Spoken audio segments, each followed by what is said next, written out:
My name is Martha. I am 65 years old. If walls could talk, my little cottage by the sea would tell 1,000 stories. My husband, Thomas, built this place brick by brick 40 years ago. He used to say, "Martha, this isn't just a house.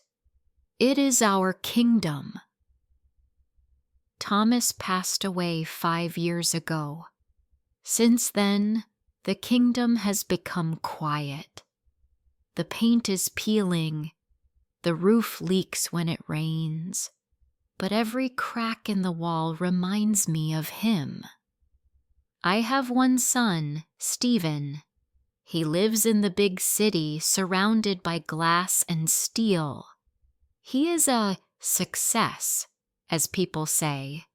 He wears expensive suits and drives cars that cost more than my house. But success has made him cold. For the last 6 months, Stephen called me every week. But not to ask, "How are you, Mom?" No. He called to talk about money. "Mom," he would say, his voice loud through the phone, "the real estate market is crashing. You are sitting on a gold mine. We need to sell the land before it is worthless." "But Stephen," I would argue, clutching the phone cord. "Where will I go? My roses are here. Your father is here.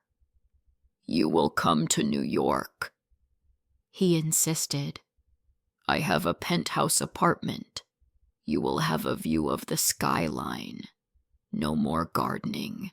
No more leaking roofs. You will live like a queen."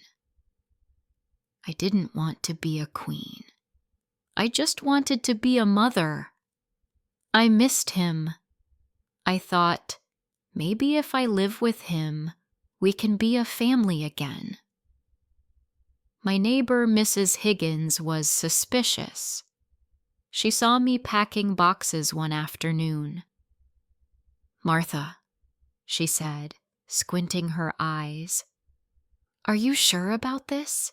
It happens too fast. Why is Stephen in such a rush?" I smiled weakly. "He wants to take care of me, Mary. He worries about my health." Mrs. Higgins didn't smile. "Just be careful," she warned. "City people change. Even sons change." I wish I had listened to her. The day came. Stephen arrived in a shiny black car. He didn't hug me. He pointed at the house. "Is everything packed?" he asked, tapping his watch. "The buyers are coming in an hour to bulldoze the place. We need to leave." "Bulldoze?" I gasped.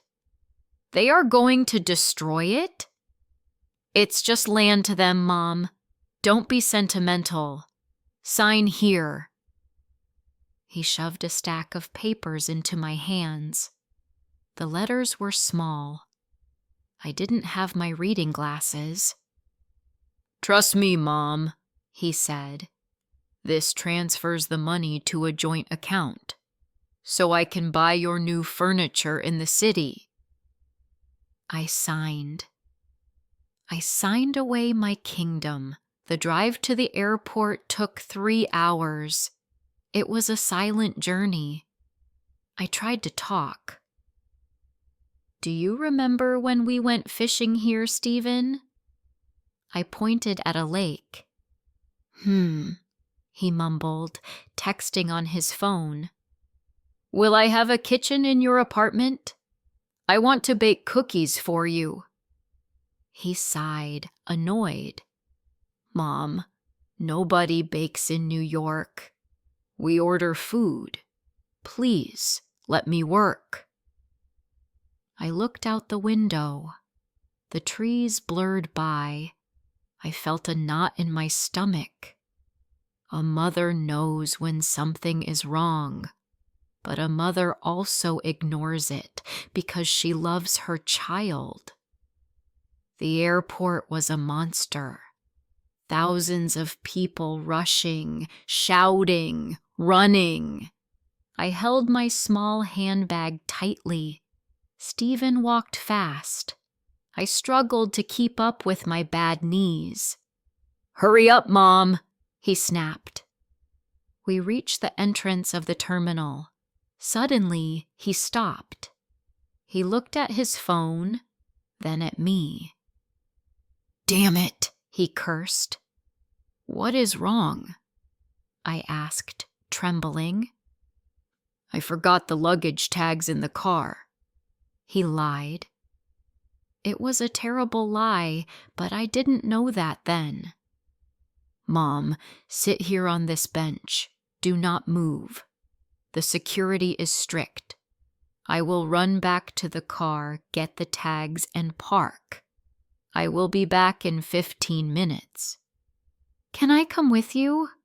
I begged. "I don't like it here." "No, you walk too slow. You will make us miss the flight. Just sit." He turned around. He didn't look back. He didn't wave.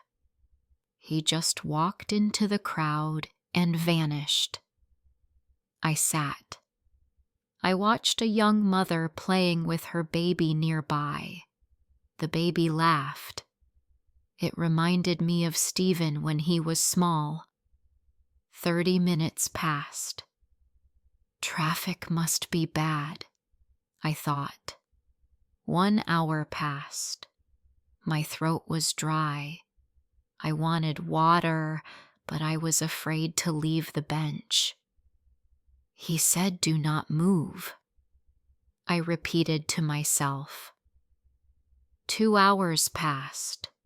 The young mother and her baby left. The terminal began to empty. The shops closed their metal shutters. The lights dimmed. My phone was dead. I had no money. He had all the cash from the house sale. I started to shake, not from cold, but from fear.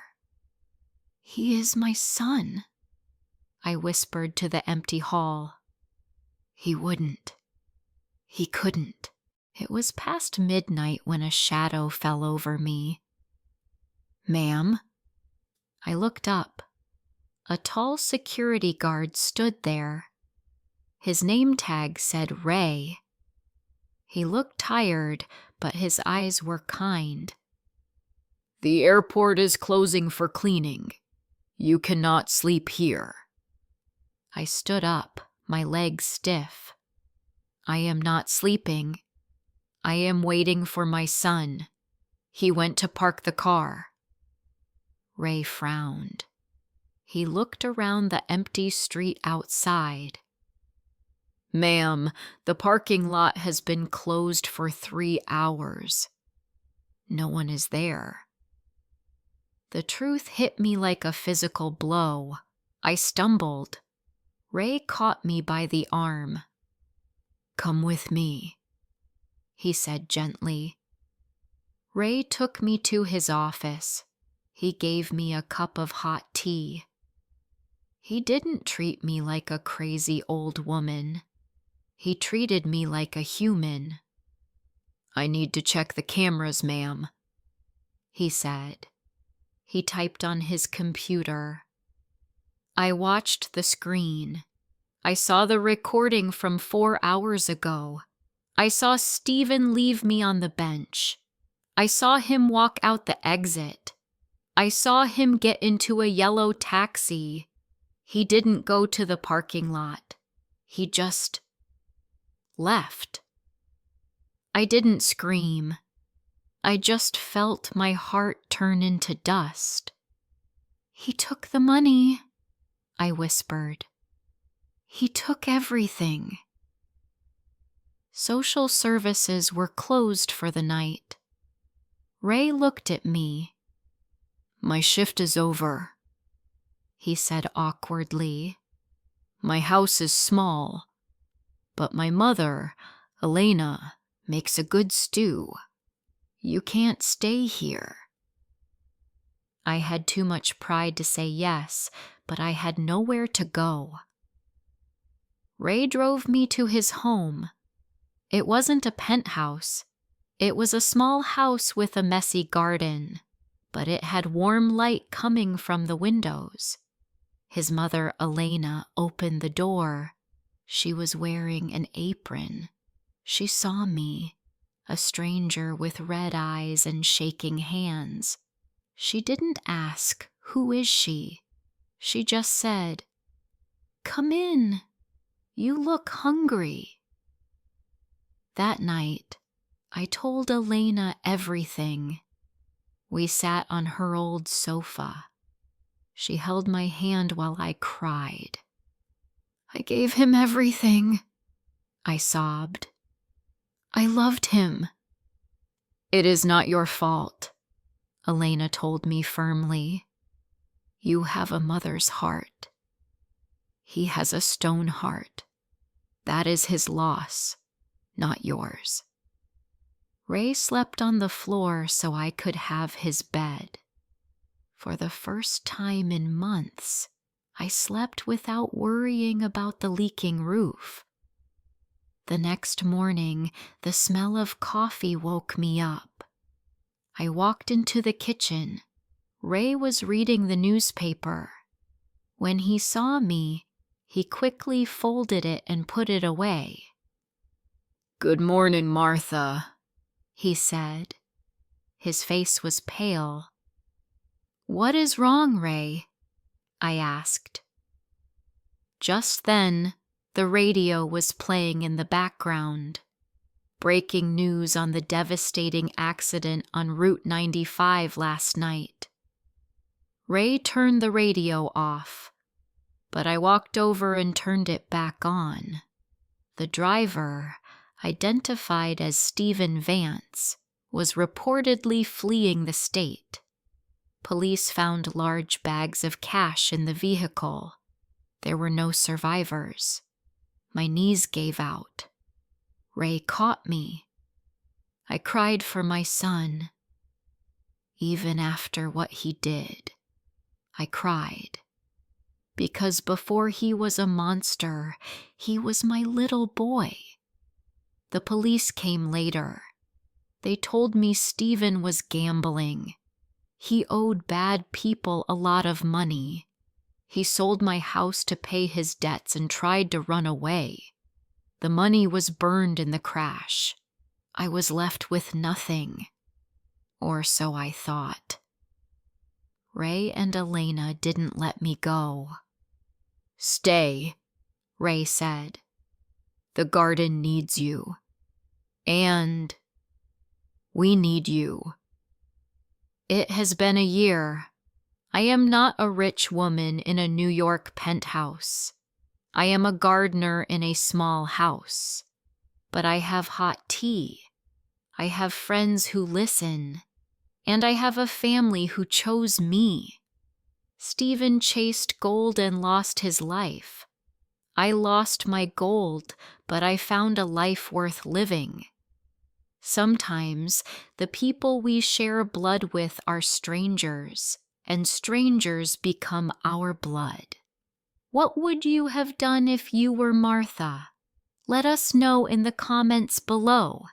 And don't forget to subscribe to English Story Avenue for more stories.